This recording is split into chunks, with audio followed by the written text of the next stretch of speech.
our students to understand more directly from them what they wanted to share and to follow up. So we did that as an administrative team.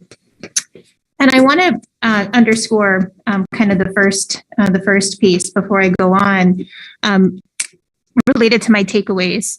And I think one of the things that I think we all took away, if you had seen the video, is just the students sharing their pain and the pain of others, and reflecting to us a worry and a concern that the pain is underestimated or unrecognized. So I think it's really important to put that out there first and foremost.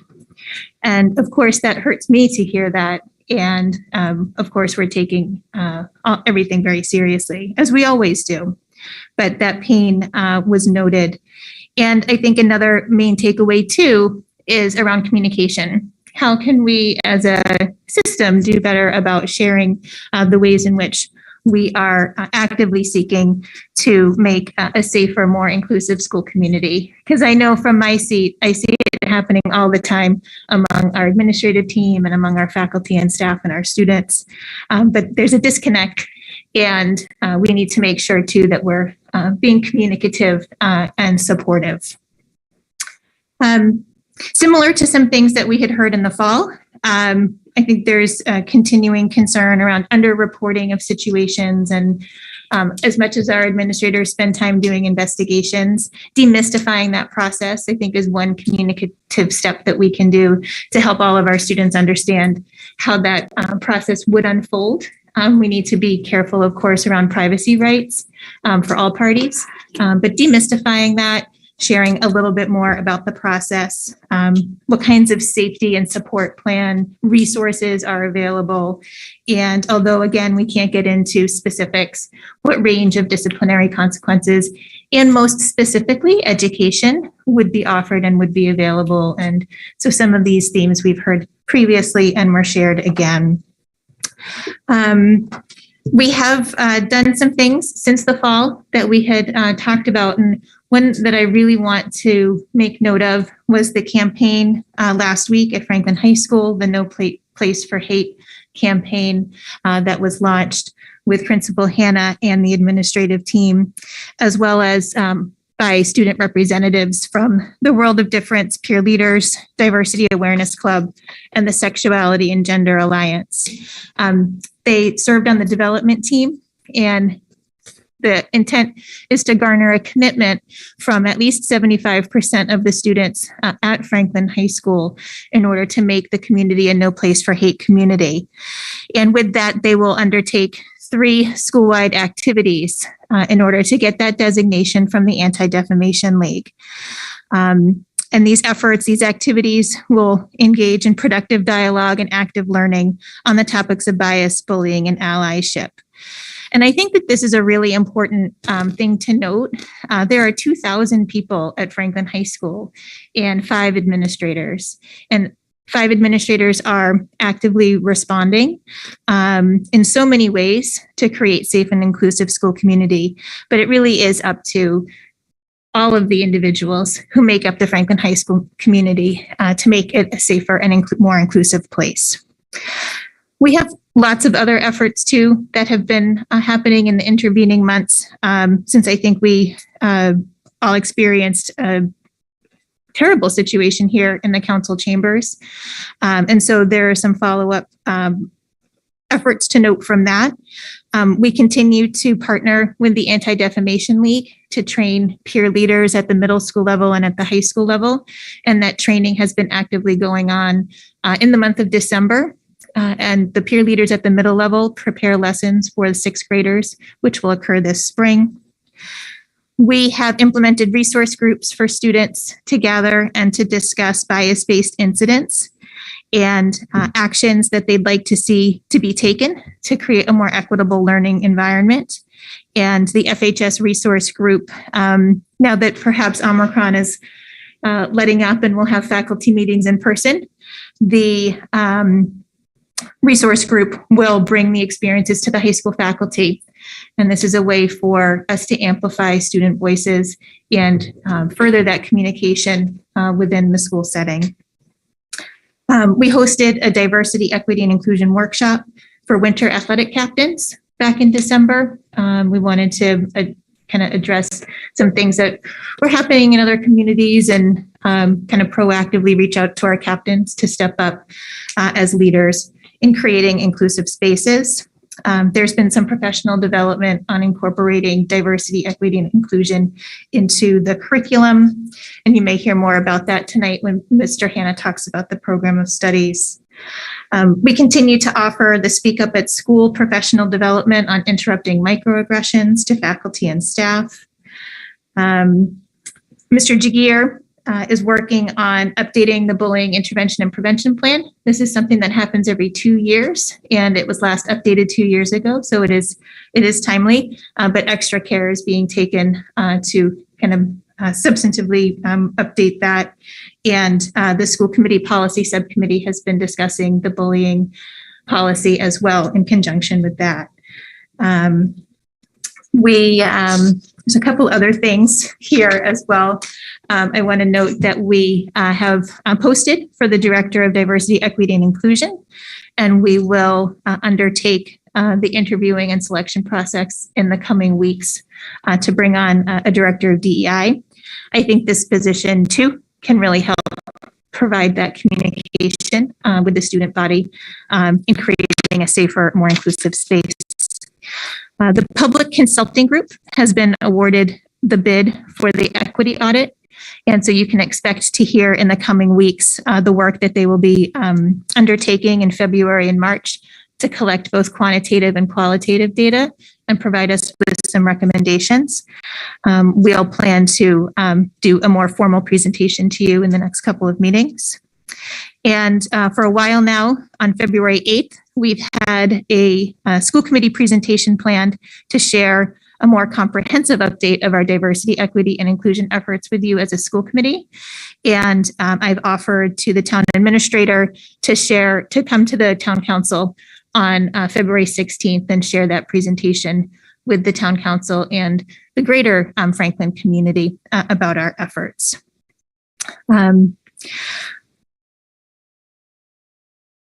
More than anything, I continue to be reminded of the need for the development and the nurturing of relationships among adults and students in our building. This was further reinforced in a different discussion I had with a high school student yesterday who independently shared this same assessment as she was talking about some positive experiences she has had with her teachers at Franklin High School. Relationships and communication help to build trust and just extend the same invitation to members of our community who would like to know more about what we are doing to reach out, ask questions, and we'd be happy to share our efforts and to learn as well. We're always listening, learning, acting, and reflecting in all that we do.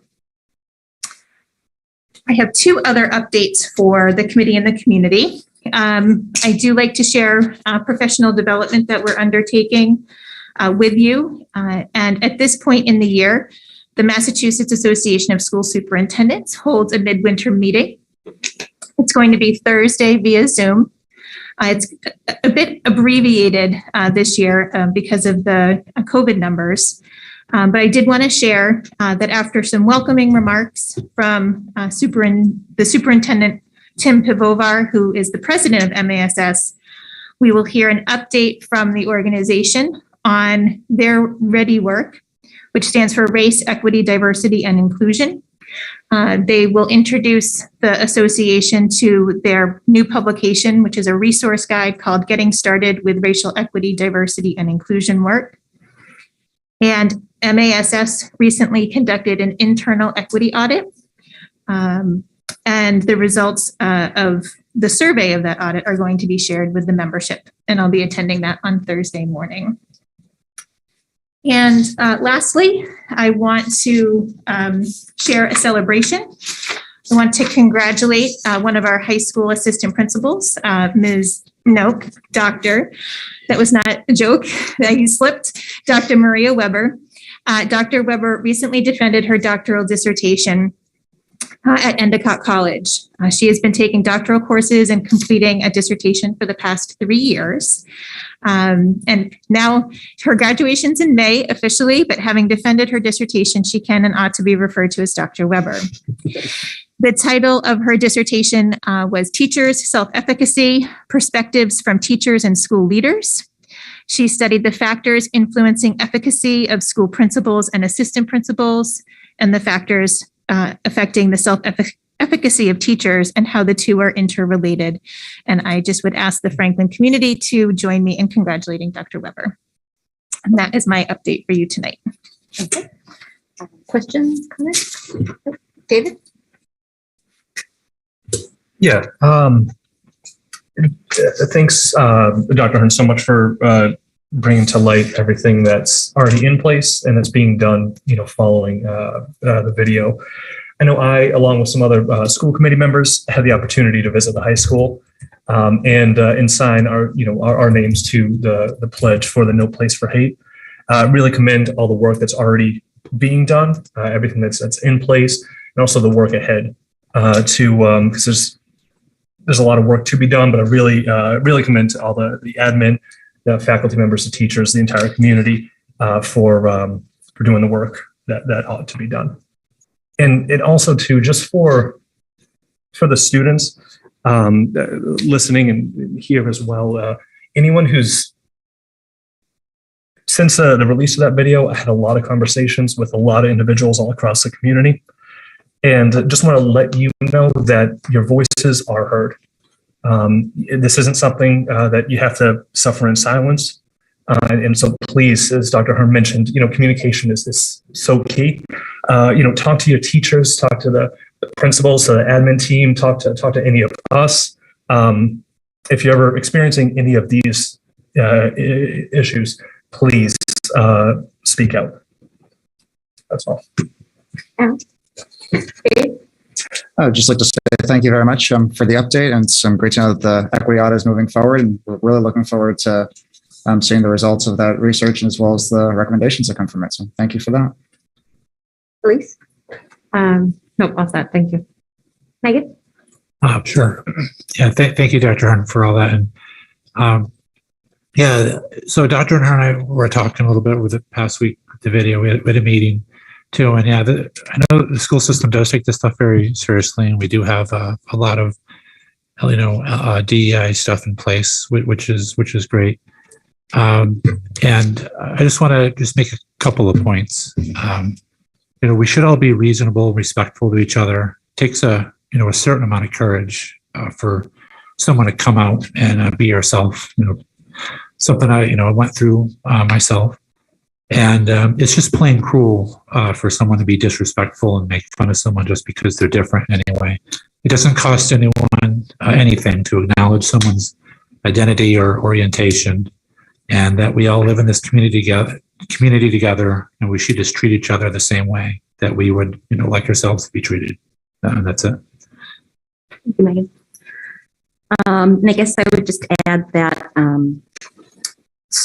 so long as bullying persists and individuals are not held responsible, just a reminder that children are hurt. When adults respond quickly and consistently, they send the message that this is not acceptable. Parents, staff, and the community must help students by talking about it and building a safe school environment. We must stay vigilant against bias and hateful acts in our schools to assure our community that the staff are here to help and address our concerns. There is no magical curriculum. Like Dr. Hearn said, we have 5 admin, strategy or keynote speaker that is going to create this change within our schools overnight. It is going to require all of us to come together and get very honest about what is working, what is not, and how we can do better. Thank you. All right, so I guess next, Dr. Hearn, guest presentations. Thank you. So as we customarily do at this point in the year, we have a presentation from the high school principal regarding next year's program of studies. So Josh Hanna is joining us to talk about next year's program offerings in advance of course selection, which starts within the next couple of weeks.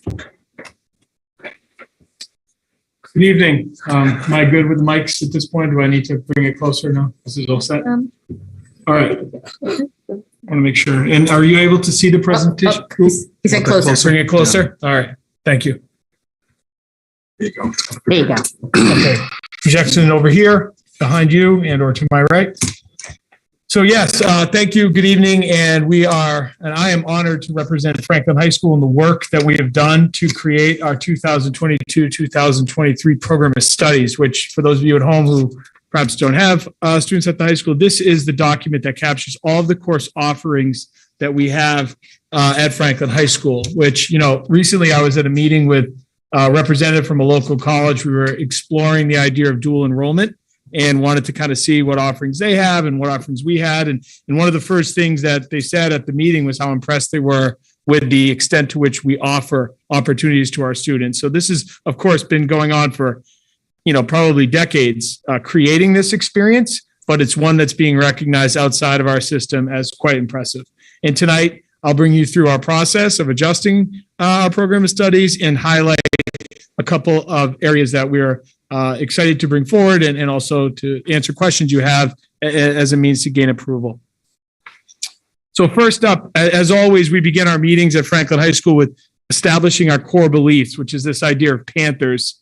And all of these words are relevant in the work that goes into deciding what offerings are going to exist for our students, right? So we want our students to be passionate about the subjects that they are choosing to study in the following year. We want them to be high performing. We want to make sure that we're putting our students in a position to be challenged, but also equally supported. And so when we put these core values up, it isn't a matter of, NEAS came through one day and said, hey, create an acronym that works for your school. We actually look into these deeply and make sure that what it is we're doing on a daily basis is aligned with these ideas, whether it be interactions with faculty, students, community members. And if we continue to look at that, I think it helps to support a lot of the great work that's going on. Underneath is, of course, our image regarding the skills that a portrait of a graduate of the Franklin Public Schools is able to interact with. And I'm sharing this information because this drives the adjustments that we make within our curriculum. So if it's not aligned with this, it's a no-go. And we're asking our department heads and teachers to consider what small adjustments might we be able to make to better align it to what it is we say we care about. While I'm on the topic and here in public, I would be remiss without giving a shout out to all of the members of our community, whether it be students, parents, faculty, for surviving and growing and frankly thriving in what for most people who have been in education for over a few decades will easily call the most difficult time in this work. And so a credit to everyone. We've had to compromise, we've had to adjust, we've had to find it deep down in our soul to continue the work, whether it be, as like I said, as it does not matter. This has impacted all of us in different ways. And for us to be at a place now where we're planning ahead with enthusiasm. I saw someone outside of Chambers earlier and I said, the last 48 hours, I've had more feelings of normalcy around a school year than in the past year and a half. And so I think we're getting to a great place, and the work tonight will highlight that. Beyond that, there are academic skills and expectations that we want to see in our assessments that are going on in our school. And finally, this commitment to diversity, equity, and inclusion within our experiences. Are we listening? Are we learning? Are we acting? Are we reflecting? It's this constant process, right? It was brought up earlier. It's this idea we can always get better. We need to be vigilant. We need to understand there's different ways to approach the ever-changing reality of our world. And I think that this symbol captures what we're trying to do on a daily basis. In terms of a process, we'll thank our hardworking department heads at Franklin High School for consistently reviewing our offerings and making sure that they're aligned with what we know is best for our students and for their experience. We have a meeting that runs every 7 days. It's called Principals Council. We gather, we explore what it is that's happening management-wise and vision-wise. And that work is around alignment and making sure that the offerings are going to give our students the most competitive advantage for whatever it is that they're interested in doing beyond, the 4 years at Franklin High School. We're considering DESE, Portrait of a Graduate, DEI, SEL, all these great acronyms. We're putting those lenses on and making sure that the way in which the course is being described and offered and experienced is in line with what it is that we're being asked to do.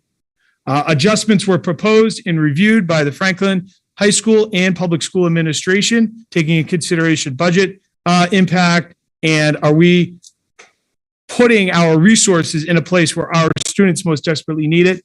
And now we're here proposing some of the changes to you this evening.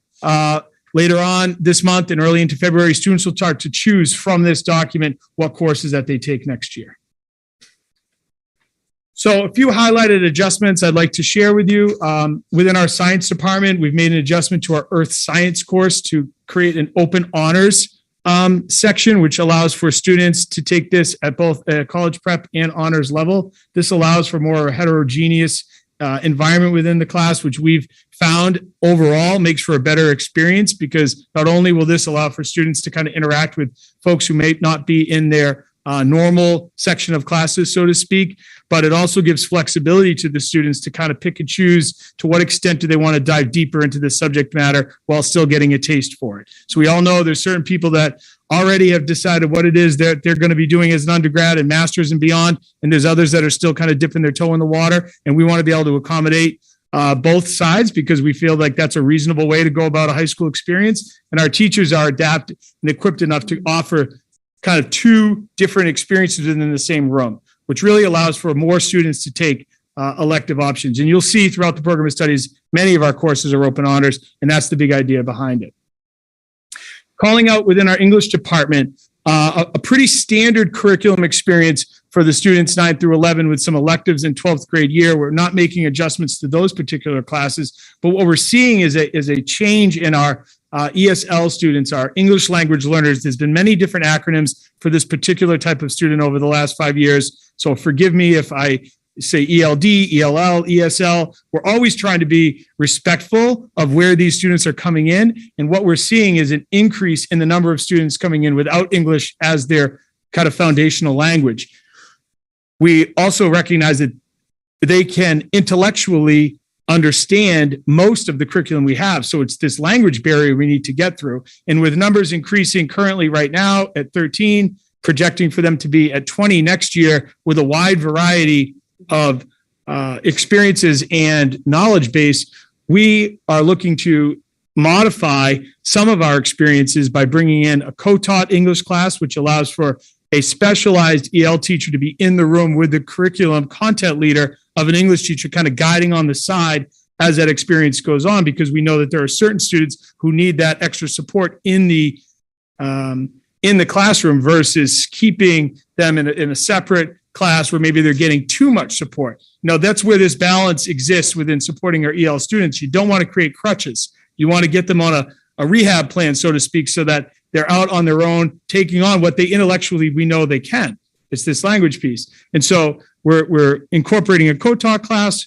We're creating small credit support courses that are going to be based on their overall needs, but very specific. So for example, if we have students in a biology class, we're going to hand scribe a biology support period and draw those students out of their study hall into the space. We're working with Ms. Fernandez and the rest of our EL team who do fantastic work. I mean, their hearts are as big as the big TV right in front of me over here, and they have no end to their commitment to their students. And it's because of that we've made these adjustments to our programming so that we can look ourselves in the mirror at the end of the experience and say, we've done the right thing for our students. And finally, SLIFE, which is an important acronym, and I wrote it out so people could understand it beyond just remembering the spoken word.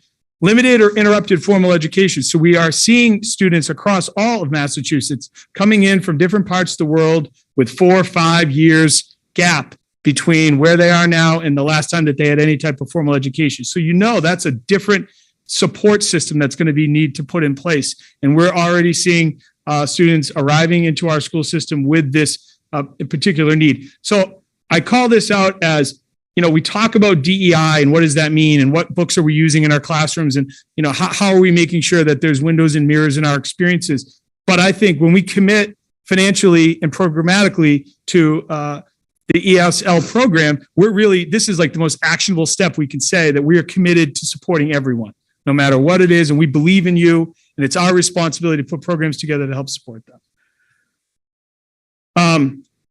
Kind of jumping again into our world language program and looking at a range of students, right? You have a SLIFE student who may not have been in school for the last 5 years, any type of formal education. And then we have students that are ready to jump into the college experience. And we have a tremendous AP program. We have AP Spanish language and culture. We're now bringing AP Spanish literature and culture. This is going to allow for a number of our native Spanish-speaking students to take more challenging curriculum because that is the language that they know. They kind of exhaust their challenge, so to speak, in some of our more traditional language courses, but this will be a tremendous opportunity for them. It's we are one of a few schools in Massachusetts who have the content expertise within our teaching staff to offer this class. And as you can see, our AP program continues to grow. Last year, we offered over 1,020 tests by 495 students. So I think, when you look at how do we make adjustments, we're always looking at the wide array of talent that our students have and making sure that we're hitting on things that they need and have asked for. Within our music and art department, we've moved from Guitar 1 to Guitar 1, or actually it was just guitar class. And it's been so popular that students want to advance their understanding of guitar playing. And so we were able to put together Guitar 1 and Guitar 2. Student who already has, pre-knowledge of guitar playing could test into Guitar 2 if Guitar 1 was a little too beginner-ish, I'll say. But again, this is coming from student interest and our love of music and reality of continuing to support our arts program. Similarly, Stagecraft 1 and Stagecraft 2, Mr. Skylar Grossman has done great work in bringing enthusiasm to our arts department. Many of you may have tuned in to Mamma Mia this past fall. And he's wanting to bring in more students with different expertise and background to be part of the shows. So the Stagecraft is less about the performance on the stage and more about what's going on behind the scenes with lights and sound and the actual building of the set. And so we have a large number of students who are interested in that. This is just going to bring more folks into what we already know is a thriving part of our school community. This is more of a highlight and a reminder from last year that we have still 3 pathways for physical education and wellness for students, but starting with the class of 2025, students will be asked to choose one of 2 pathways, where in the past, students have been able to earn physical education credit for, doing things outside of the school system, going to the Planet Fitness as an example or something along those lines. And what we kind of did an inventory on was how we were having a difficult time defending the kind of legitimacy of some of these experiences. They were coming in different forms, and it was a really big ask on our school counselors to verify these things. And if we're saying we believe in the importance of exercise, and we believe that from a mental health standpoint, we need to be, teaching lifelong kind of healthy behaviors, for us not to observe it seems kind of negligent. So although certain families may say, well, they do a lot of these things. It's like, okay, that can still happen. But for us to stamp it and give it credit, we need to see it. So we still have 2 pathways. If folks are participating within our interscholastic, activities, that'll still count in junior and senior year, but they'll either have to be in a class or be on campus with us for us to issue credit. So that's just a reminder. And finally, again, the FAA program is now under the directorship of Mr. Grossman, and he adjusted a few pieces of the criteria to graduate with FAA distinction and calling out a few standards that we felt like were important so that it was a closer community. We've kind of been without some leadership over the last couple of years for various reasons, and we really wanted to kind of bring in what does it mean to graduate with FAA distinction, which includes taking a minimum of 5 FAA courses. We do have a large number of students that are in that program that want to take AP courses, and we don't want to limit their ability to kind of grow and study outside of the program, but for us to call it a true program, we feel like we need to have some expectations there, as well as a capstone project, which will allow for the community and teachers see what it is that they learned and created in their time there. And finally, there's some service credits and community service expectations that can be within supporting the arts department, but and then obviously keeping up with what it is that they're asked to do in their other subjects, honoring the program. We really want this to be a special thing at the end of the year.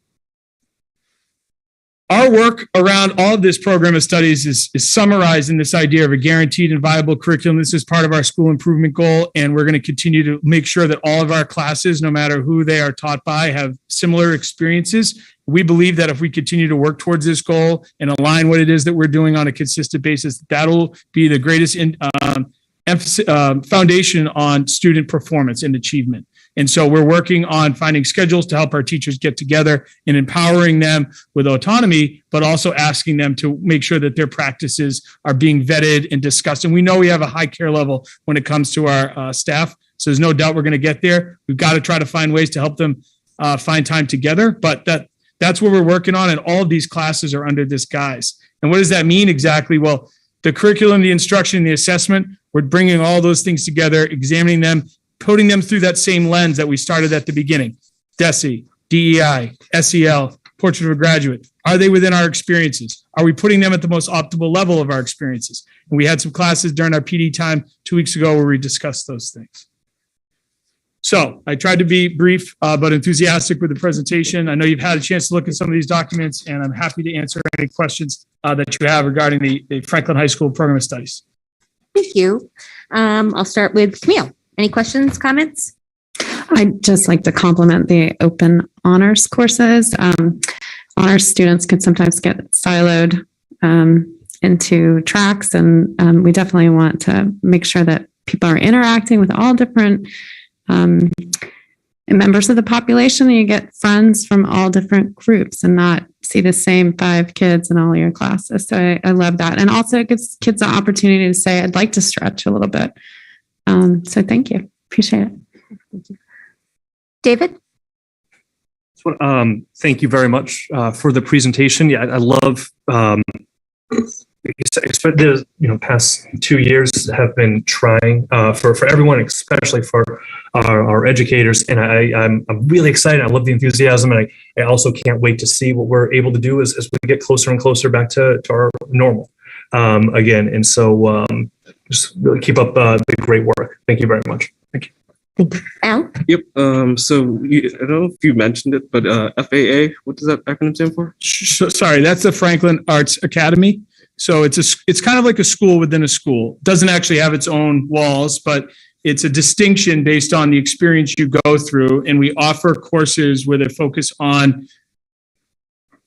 artistic ways to assess. And it doesn't mean necessarily you're creating like a paper mache example of every single thing, but what the teachers are asked to do is work within the arts department, whether it be in speaking and performing and singing and movie making, different ways to show their understanding. And it allows for many students to continue and take a larger scale level of art courses, whether it be in the performing arts or fine arts, et cetera, during their time at Franklin. And it's been a very, large point of pride within our school community. And I think we see the evidence of it with our successful performances and creations by our students. Great, thank you. And then the other question is around just kind of the course selection. Can you speak to like how that process works? Is it just, they pick the course and they get in, or like is there? Sure, that's a good question. So right now, teachers have been recommending courses for students over the course of the last few weeks and will occur, I think, until the end of this week. And at that time, students will be able to begin to kind of pick. Now, many of the courses are very kind of traditional. So the earlier stages of your career, there you have less variety. As you get further on, there's more options when it comes to, you've met your graduation requirements. Now it's a matter of what else do I want to explore? And we allow for flexibility within that exploration. The guidance counselor is always connected with the student, kind of making sure, asking them what it is that they have for, their hopes and dreams, and making sure that they're picking a path that keeps that relevant, because we wouldn't want someone to just, decide to pick some things and then say, well, I wanted to do this. And then, well, unfortunately, you kind of didn't go on that path. So it's always with guidance, but we've created quite a bit of kind of flexibility for the learner. Students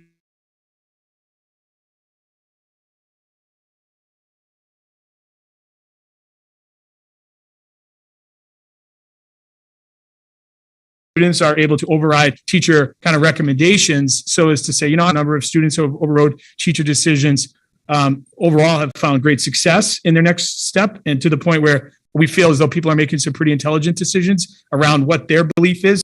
And what we always say is there's no doubt that you as a student can achieve at a high level on a certain small number of things. Where we want to protect people from is if you try to stretch yourself too thin in every area. Because what we've seen is like that doesn't really help your overall experience. And it's not to say you can't be an all-star in all those spots, but we try to put some, guidelines together, some, just some support systems to say, hey, maybe this isn't the right year to take 5 AP courses. Maybe if you haven't taken any yet, you should start with 1 or 2, and then we'll kind of get there. You know what I mean? And I think that people need direction because they want to challenge themselves. They're excited. We get into this very unhealthy competition, in my opinion, about where people go as an undergrad, and parents and students are concerned if they don't take the most rigorous course load that